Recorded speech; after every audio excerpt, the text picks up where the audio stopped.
You probably felt it, right? That weird little moment when you're talking to an AI and you get the sense that it remembers you.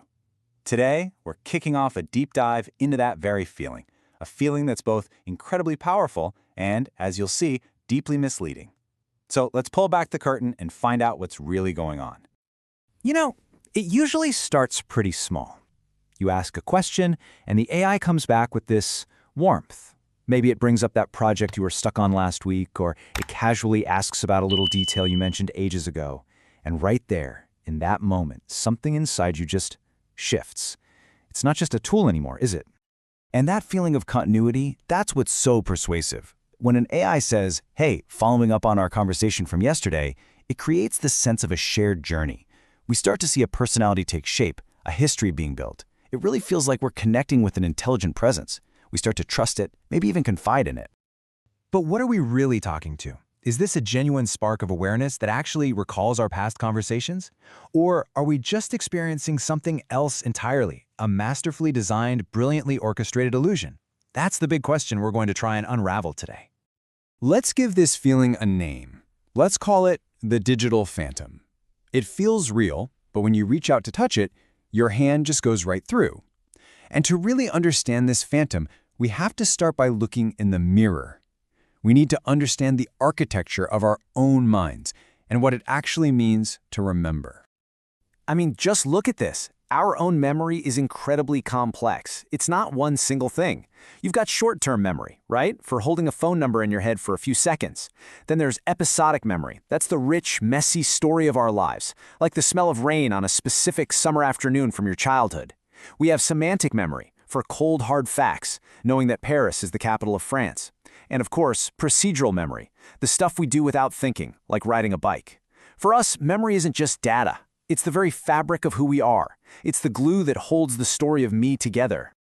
So you'd think we'd find some digital version of this inside the AI, wouldn't you? A place where our conversations are filed away, a mind that's learning about us over time. But when we actually pull back that curtain, what we find is absolutely nothing. Just a profound and, honestly, pretty unsettling silence. Okay, this is the most important thing to grasp. Large language models are fundamentally stateless. Now, that's a cold, technical term, but it flies in the face of everything we feel. To be stateless means the system has zero, and I mean zero, built-in memory of anything that's happened before. Every single time you hit send, it is, for all intents and purposes, meeting you for the very first time. Here's a wild way to think about it. Imagine a new person is born into existence for the sole purpose of answering your question. They live for about 3 seconds, give you an answer, and in the exact instant they finish speaking, they vanish completely, only to be replaced by a perfect clone who has no idea the first one ever existed.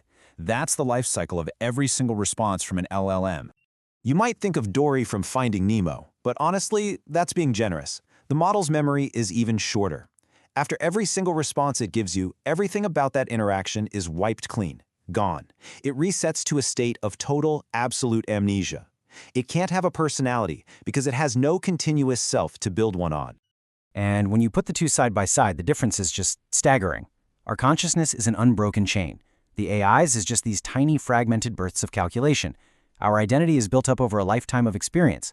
The AI has none. It's a static piece of code. We hold on to memories, we change them, they shape us. The AI just hits a total reset button after every single task. There's no inner life, there's no I inside to even have a life story. Which, of course, leads to the most obvious question in the world. If the model is a complete blank slate every single time, then how on earth can it refer to something you said just 2 minutes ago? How does it pull off this magic trick of a coherent, continuous conversation? Well, here's the answer. The model doesn't use memory to sound intelligent. It's not remembering at all. It's using something else entirely, pure mathematical probability. It's a machine built for one purpose, to predict what comes next. Okay, think of the autocomplete on your phone, you know? But imagine it scaled up 1 trillion times. When you give it a prompt, it first turns all your words into numbers. Then, it uses this gigantic cosmic map of probabilities it learned from basically reading the entire internet to calculate the odds of every single word that could possibly come next. It picks the most likely one, adds it to the sentence, and then does the whole thing over again, and again, word by word. And this is such a critical distinction to make. The model doesn't know the sky is blue like you and I do. It has no concept of sky or blue. It simply knows that with overwhelming statistical certainty, based on all the human language it's ever seen, the word blue is the most probable word to complete the phrase, the sky is, it's all just math. It's not meaning. And right here, we arrive at the most profound and maybe the most difficult concept in this whole explainer. Intelligence, or at least a convincing simulation of it, doesn't actually require a conscious mind. It doesn't need memory or experience or understanding.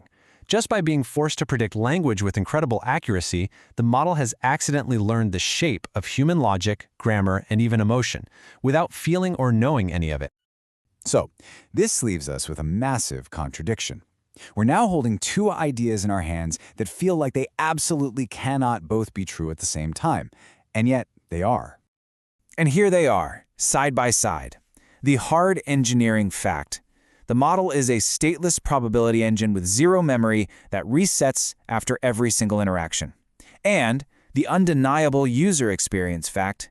The AI is persistent. It remembers your name, it follows your instructions, and it picks up conversations right where you left them. What we're all experiencing is something called a continuity illusion. Think about a movie. It looks like smooth, continuous motion, right?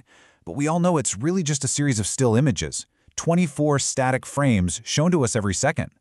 Our brain fills in the gaps to create the illusion of movement. In the exact same way, our brain is filling in the gaps with AI, projecting a persistent personality onto something that simply isn't there in the code. But the mystery isn't quite solved. Because if our brain is filling in the gaps, it needs something to work with.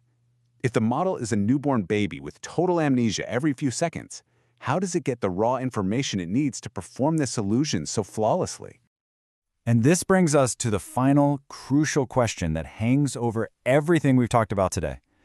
If the memory isn't inside the model, if that model is truly fundamentally empty, then where in the world is its memory coming from? It turns out, the secret isn't in the AI's mind at all. It's in the invisible world that surrounds it. Join us next time as we reveal the clever engineering trick that makes this powerful illusion possible, the secret of the context window.